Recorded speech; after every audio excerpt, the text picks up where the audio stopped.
एक बहुत पुराने जमाने की बात है।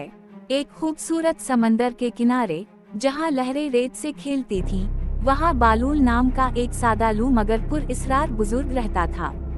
लोग इसे अक्सर इसकी सादगी की वजह से बालूल पागल कहकर पुकारते थे, मगर उसके दिल में एक गहरा राज छुपा था। बालूल हर सुबह समंदर किनारे आकर रेत से छोटे छोटे महल बनाया करता था। बालूल का एक भाई था जो इस रियासत का ताकतवर बादशाह था। बादशाह की बीवी यानी बालूल की भाभी खूबसूरत और कीमती जेवरात से आरास्ता थी। एक दिन शाही जोड़ा घोड़ों पर सवार उसी साहिल की सैर को निकला। उनकी नजर रेत में मगन बालूल पर पड़ी और वो इसके करीब आकर रुक गए। मलका मुस्कुराते और हल्के तमसखर के लहजे में, ओ बालूल, इस रेत से क्या बना रहा है? बालूल नजरें ऊपर उठाए, पुरसुकून मुस्कुराहट के साथ, भाभी जान, मैं जन्नत में महल तैयार कर रहा हूँ। मलका तजस्सुस से, अच्छा, तो बताओ ये महल कितने का है? बालूल बगैर किसी झझके, बस आपके गले में जो सोने का हार है वो मुझे दे दें और ये महल आपका होगा। मलका ने रेत के महल की इस हकीर सी कीमत को सुनकर जल्दी से अपना कीमती हार उतारा और बालूल को दे दिया।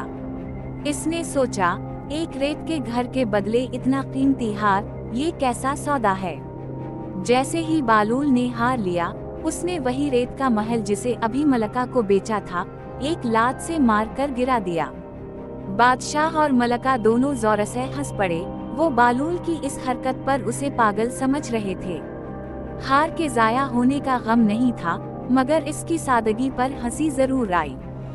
दोनों घोड़ों पर सवार होकर अपने महल वापस चले गए, मगर कुदरत को कुछ और ही दिखाना था।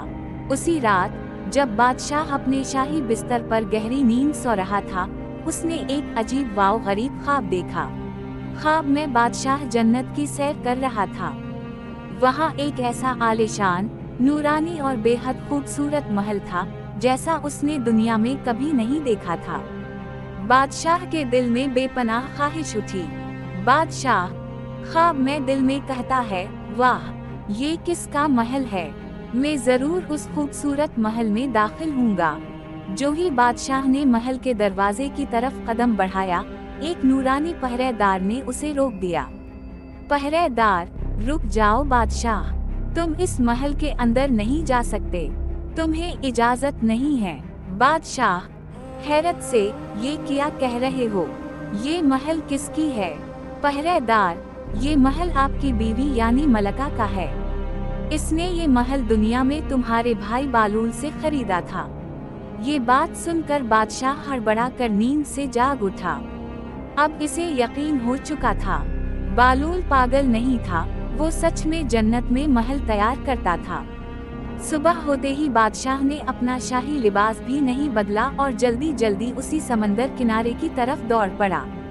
बालूल उसी तरह रेत पर बैठा हुआ नए महल बना रहा था। बादशाह इसके पास पहुंचा और आजजी से जमीन पर झुक गया। बादशाह, बालूल, मेरे भाई, तुम क्या कर रहे हो? बालूल, वही जो कल कर रहा था, जन्नत में महल तैयार करता हूँ। बादशाह बेचैनी और इल्तिजा के साथ, एक महल मुझे भी दे दो। मैं तुम्हें हीरे, जवाहरात और सोना दूंगा। मुझे एक महल खरीदना है। बालूल ने बादशाह की तरफ देखा और एक गहरी बात कही।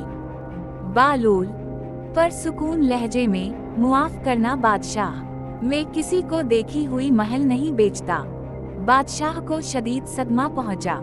इसने ख्वाब में वो महल देख लिया था और यही देखने की वजह से अब वो ये सौदा करने की अहलियत खो चुका था। मायूसी के आलम में वो बालूल की तरफ से पीठ फेरकर वापस चल पड़ा। ये थी सादगी, ईमान और यकीन की ताकत। रेत के घरों के एवज जन्नत का महल सिर्फ आंखें बंद करके खरीदे जाते हैं, ना कि आंखों से देखकर या तमसखर उड़ाकर। बालूल अपनी सादगी और इखलास की वजह से कामयाब रहा, जबकि बादशाह अपनी दुनियावी ताकत और शक की वजह से महरूम हो गया।